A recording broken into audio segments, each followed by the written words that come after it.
This is Tom Aspray with the Viper Report, continuing my series of videos on the Tom and Jerry or the T&J AI Watch List. We did an introduction last week, and you can be found on YouTube. If you sign up for the Viper Report on YouTube, you'll get announcements for future videos if you find my videos beneficial. Hopefully you do. Here's what the page looks like, and here's what that first video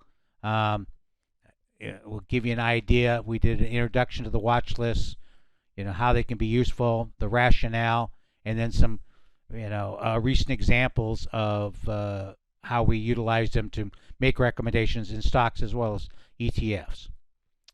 So first of all, we start off with the ETF report. That gives you the basic rundown. So, 68.5. This is as of February 2nd. We're positive. The growth is still leading, 88.9. You can see last week they had some new positive daily signals in the DTS and the IPO, two growth ETFs. Conversely, we had a new weekly sell signal in KRE, the bank ETF.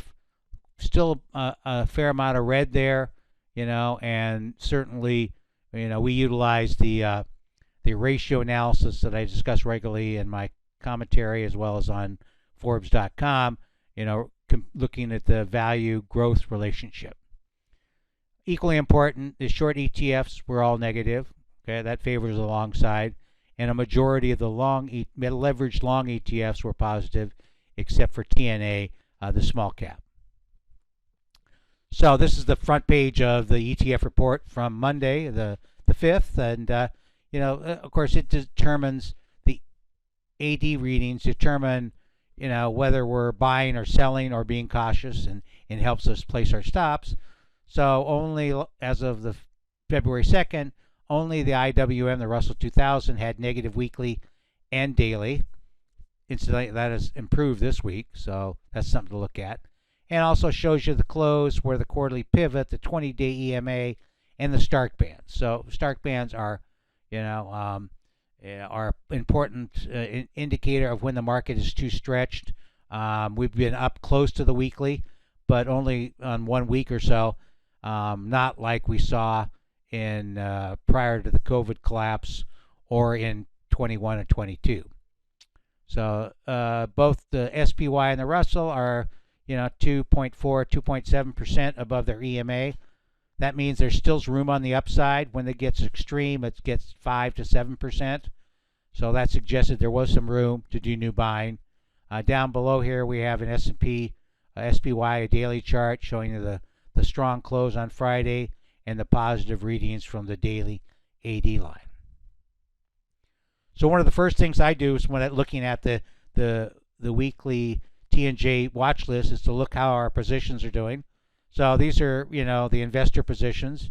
We have a fair number of them. We're pretty, fully invested. Some of them were just recently added. Consumer discretionary, at the end of January. Communication services start.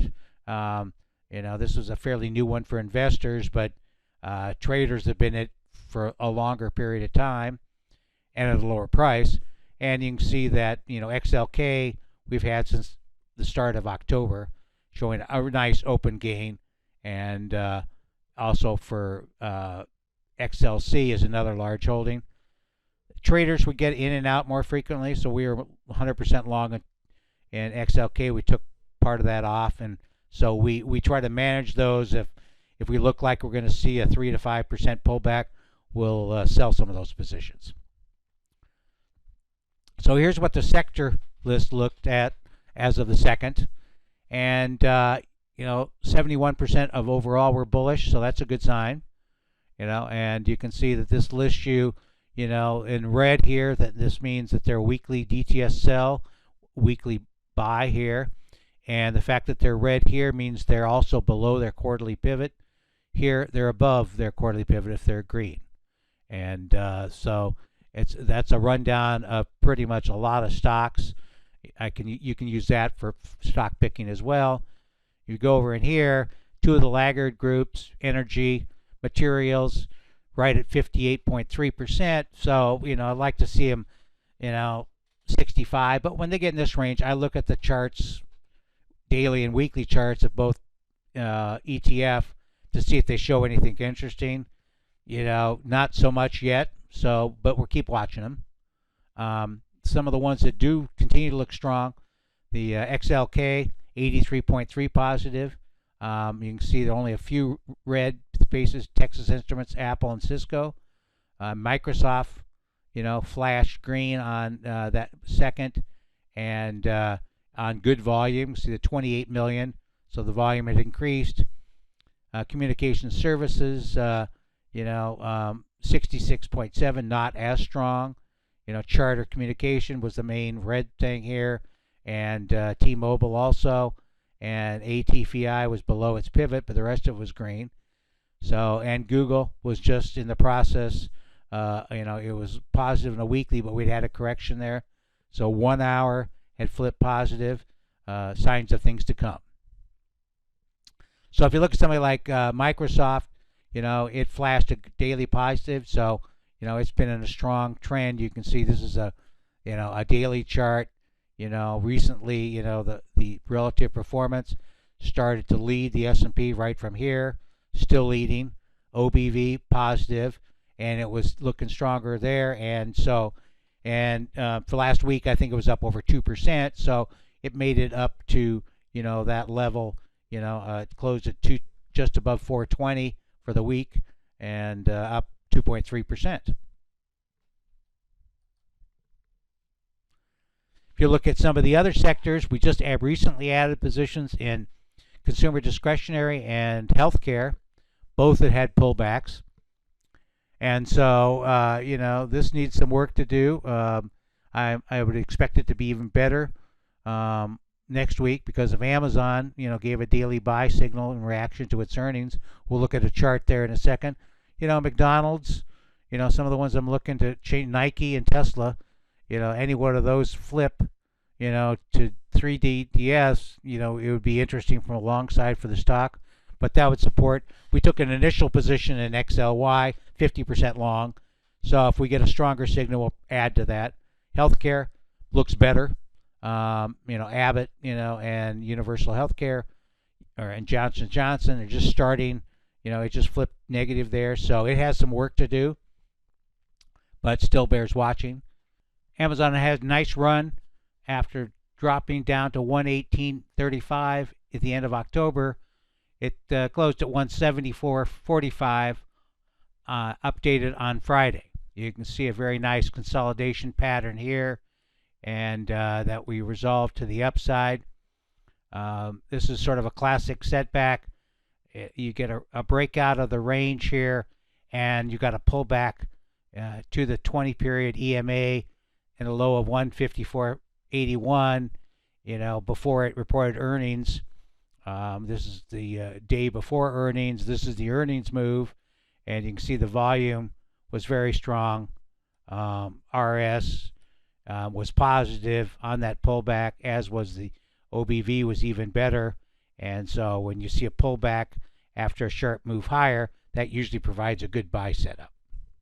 ETF that showed up nicely as of the close on the 2nd was IPO.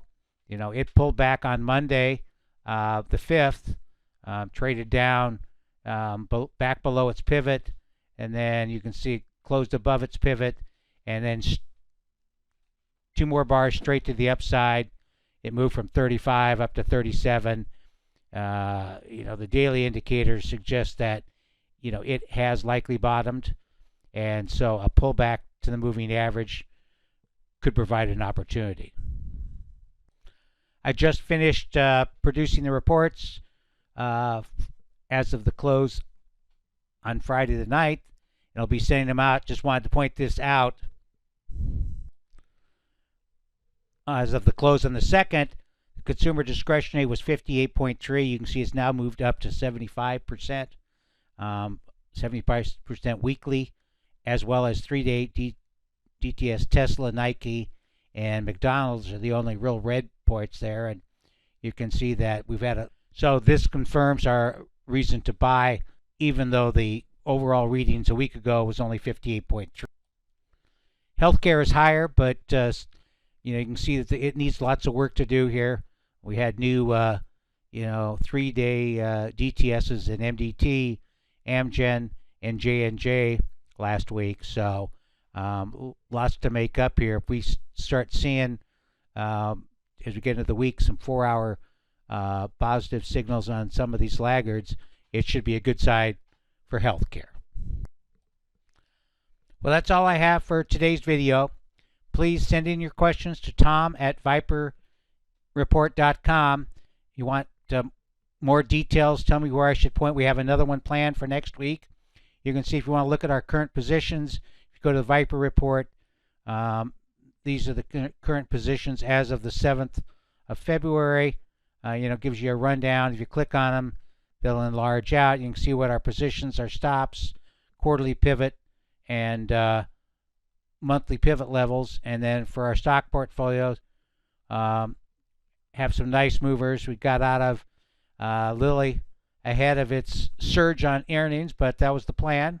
So 13% in less than a month, so like 3 weeks. We have some nice positions here that we're looking to move out of. We added Hershey the start of last week. It's been all over the place.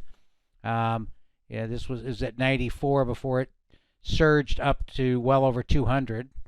So at this point, as of Wednesday's close, it was lower, but that changed, obviously. I hope you found the video informative.